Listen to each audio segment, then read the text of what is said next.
Welcome back to my YouTube channel. My name is Dielle Charon. I'm a seven-figure online sales coach for women of color coaches, and today we're talking all about niche. And so I see so many people spend so much time posting the wrong content, selling the wrong offers, having the wrong pricing, all because their niche is wrong.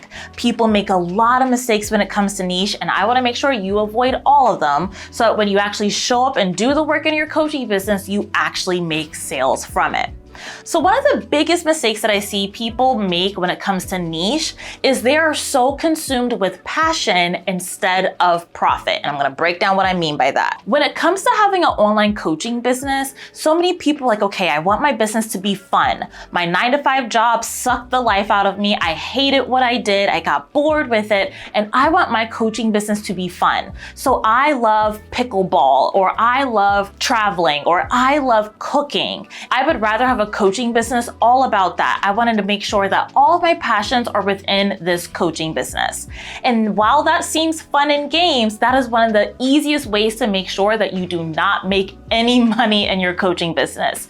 You do not want to be chasing passions. You actually want to be chasing profits. Here's what I mean by that. You want to choose a coaching business and a niche that actually solves a human need, a need that somebody has in their life, not something that is fun or exciting to you, but something that someone is literally spending so much time worrying and consuming about.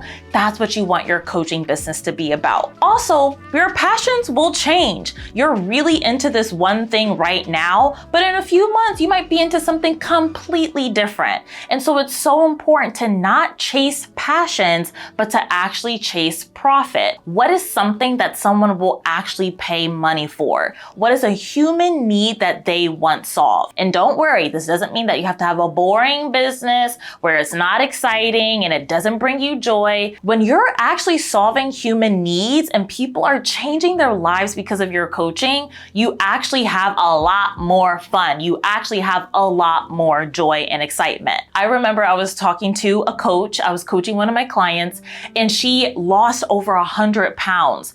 But right in that current moment, she was really excited about positivity hacking and positivity coaching. And I told her, I said, you would actually be able to coach on positivity way more when you actually help people with weight loss, because weight loss is a human need. And so you want to make sure that you're actually solving human needs that are really important to your client, not just your passions. Another way of saying this is, what is a health, wealth, or relationship need that you could solve for your ideal client? You can choose any passion and you can fit it into a health, wealth, or human need niche that would be a lot more attractive to your ideal client. And if you think about it, whatever you buy on Amazon, the fact that we get degrees from college programs, the fact that we do so many things in our coaching businesses, it all goes down to those three things: health, wealth, and relationships. We're always trying to solve those three problems in our lives. So I want you to think about, what are those core issues that I could be fixing for somebody else,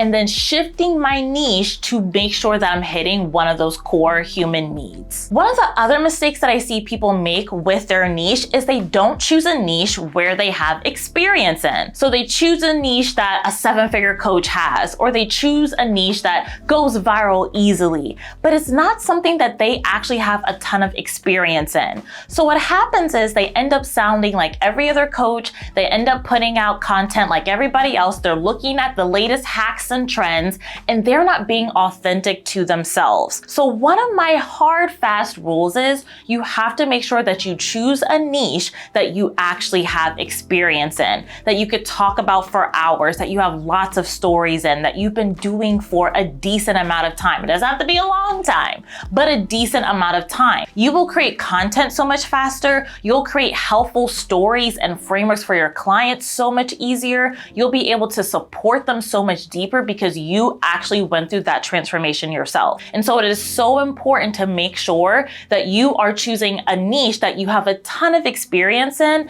and your coaching business will grow so much more because of that. And when we think about it, people invest because of our story. People invest because of the trials and tribulations that we went through. I have been able to build a multiple seven-figure coaching business because I constantly talk about my story of making $2,500 as a social worker and having a 3-hour commute and wanting more freedom for myself. And so people connect with that story. They resonate with that story and they buy because of my story and my experience on how I was able to get myself out. And then the last thing I see when it comes to having a profitable niche is just making sure you understand that your niche will evolve as you evolve.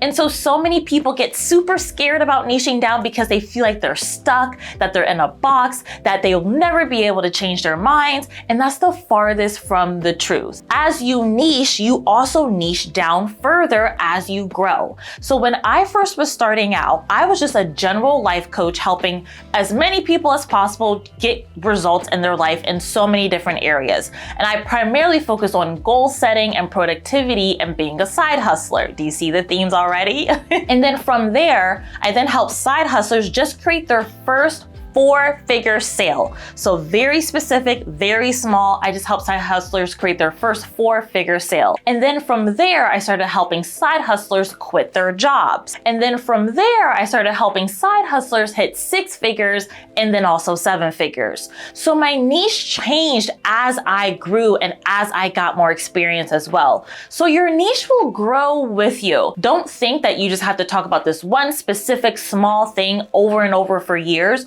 You will grow as your business grows and your niche will grow along with you. And you'll get more refined and more clear as you go. So here are all of the mistakes that I see people make with niching and what to do with them instead. And so when you go to the link in my description, you'll see a free training where I talk about niche and I talk about how to create content that actually gets you booking clients right now, even if you're still in your 9-to-5 job, and gets your coaching business started off the ground. So make sure to go to the description below, subscribe and like on this video, and I will see you next week.